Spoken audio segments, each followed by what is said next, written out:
Hi, so in my London video I promised that I would make a video explaining my mental health history. So my whole life I have been an introvert and I have been shy.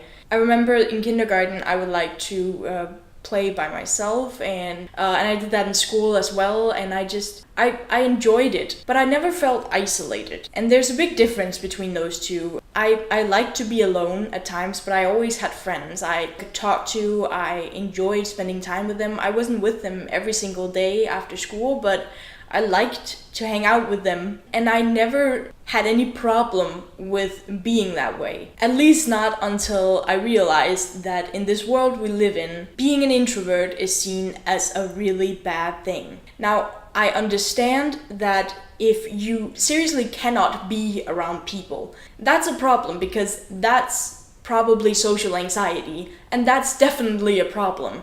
But being an introvert, that should not be a problem. When you're an introvert, you shouldn't feel bad and feel like you should strive after being an extrovert, because why is it better to be an extrovert than being an introvert? I really don't understand it. I was happy being an introvert. I was happy, being with my friends at times, but being alone a lot of times as well. I never felt like that was something bad. But then I realized that, this world, that's definitely a bad thing. And I started believing it. The older I got, the more I started feeling as if there was something wrong with me, because I didn't like being around people all the time. So I did this stupid thing that I thought, well, if I push myself into a situation where I'm around people constantly, then people say that would make me better. So that's what I'm going to do. And then I started boarding school. My sister had already went to boarding school. It's a thing that a lot of Danes do in 9th or 10th grade. You go to a boarding school and you live there for a year, and there's a lot of people. And my sister loved it. And as far as I know, she was pretty shy as well, and she said that it helped her and she really, really loved it there. So I thought that I would do the same thing and hopefully it would help me as well. Except it didn't. It had the complete opposite effect. And even if I was sitting alone in my room at any given opportunity I had, I was still forced to eat with people. I was still forced to constantly have classes and band practice and gym and all of these things that I was forced into doing constantly. A year after, I was done. And even though I knew some really nice people there and I got some good friends, it was one of the best days of my life that I was done with that. And I thought, finally, I can be done with this. No more people constantly. I am finally going to get better. I'm starting college and everything's gonna be great. No, it wasn't, because at that point it was already too late and I had already broken my head. I didn't really notice that something was wrong until I think September or October, after I started college, where I had a week. It was technically a good week. I've been offered a spot in this academy for talented young people, and I got a job and stuff like that. And it was supposed to be such a good week. And I was sitting in my room and I was thinking, look at all these things that are going right for me, and I'm getting good grades and stuff. Everything's going great. And then I just broke down. I ended up saying no to that spot. The job... I was with that job for 2 years and it never got better. That anxiety of every time I had to go to work was terrible, because I was so afraid I was gonna do something wrong. And that makes more sense in the beginning, but after 2 years, I was still feeling that, and it was so awful. It was every time I had to go to work, I was freaking out and I wanted to puke. It was so awful. But I just had a mental breakdown in my first year of college, where I realized, oh shit, my mental health is not great. I talked to my parents about it a little bit, and I ended up talking to this lady for a little while, but I didn't like talking with her, not because she wasn't nice, because she was really, really sweet. But I just didn't like talking about my problems, so I ended up faking getting better, and I can't explain why I did, because obviously it would be better if I kept talking to her and gotten better, but I don't know. I just started telling her that I got better, and then we stopped talking. But I don't think I realized how bad the social anxiety thing was until my 3rd year of college. Everything was kind of really going to shit that year. That was the year my grades started to fall drastically. It was the year where in a couple of months I lost two of my grandparents. And I started to not go to school a lot, or I would go home from school because I just couldn't breathe around all the people in my class, so I would just go home. And my friends would always make fun of me because they thought I was just lazy or tired or something like that, but I couldn't explain to them that I just could not talk to people anymore, and I just wanted to go home because I was filled with anxiety. Things got really, really, really bad. Like every time I was in social situations, I just wanted to go home. And that included like birthday parties from my family.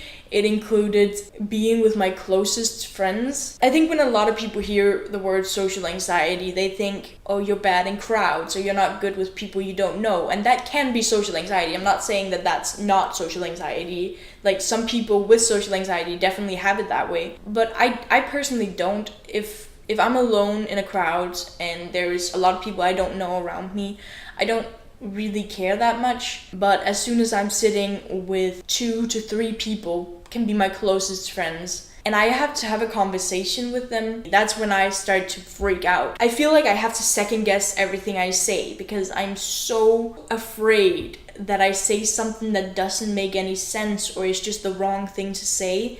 So I use so long at having to like think everything I say through. Like the longer I am in these situations, the harder it becomes for me to breathe. So like if I'm with my friends for like an hour or something, I can get through it. But if I have to be with them for like over 4 hours or something like that, that's when it starts to become really impossible for me to breathe, and I have to go out to the bathroom constantly to just take deep breaths and just be like, it's okay, it's okay.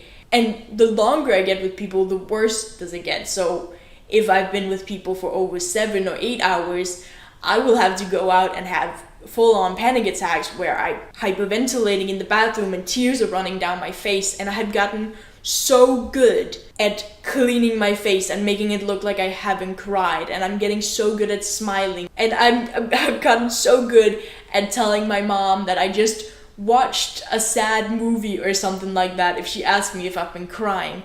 I've gotten so good at pretending that nothing is wrong, and it's actually starting to scare me a lot at how good I am at lying. Because if you hide it that much and you get so good at hiding it, it's so difficult when you finally have to tell someone. It's like second nature to you to just pretend like you're fine. And I can't explain why I couldn't just tell people. I just couldn't. It was just so easy for me to just say I'm fine and then try and see if I could deal with it myself. But clearly I couldn't deal with it because my graduation week this year was terrible. Every social event I was with my class, that was like supposed to be one of the funnest things ever, because like we were partying, we were done with school finally. But I had to go home early from all of those events because I just couldn't be around people. I know my friends must have thought I was boring. That's definitely what people think. And I'm laughing, but I want to cry because it's terrible. It's the most horrible feeling in the world to just so impossible to tell people. Earlier this summer, I had all of my best friends over because me and my friend were moving to London, so we wanted to have like a goodbye thing. When I say best friends, I mean like I have known them for years, and they are literally my favorite people in the entire world, and I love them so dearly. It was probably like 6 or 7 hours or something, and they were there, and we all had fun, and we were laughing, and there were so many good things that happened. But for no reason whatsoever, during the last hour they were there, all I could think, it was just like there was a constant voice in my head that just said, please leave, please leave, please leave, please leave, please leave, please leave. And when they left, I ended up laying in the bathroom floor and just crying for like 2 hours straight. And I kept trying to tell myself there is no reason for you to feel this way. There's no reason for you to panic by being around your best friends. But anxiety doesn't exactly follow logic. It doesn't follow it at all. So no matter how many times I tell myself that everything should be fine, it doesn't make it fine. It doesn't mean that it will magically become fine. It's not how it works. You need to work on getting better before you can just force yourself into these situations. It's dumb. I need to stop forcing myself into situations that I'm uncomfortable with because I think that it would make me better, because clearly it's not. Clearly it's doing the exact opposite thing. I'm just getting worse. I'm getting help now. I should be better soon, hopefully. I think that's all I'm going to say. If you have any questions, I'll try to answer them in the comments. Yeah, that's it for today's video. If you like this video, you can click the like button. Subscribe if you want to see more from me. You can click right over there. You can click right there to see my last video, and I will see you very soon. Bye!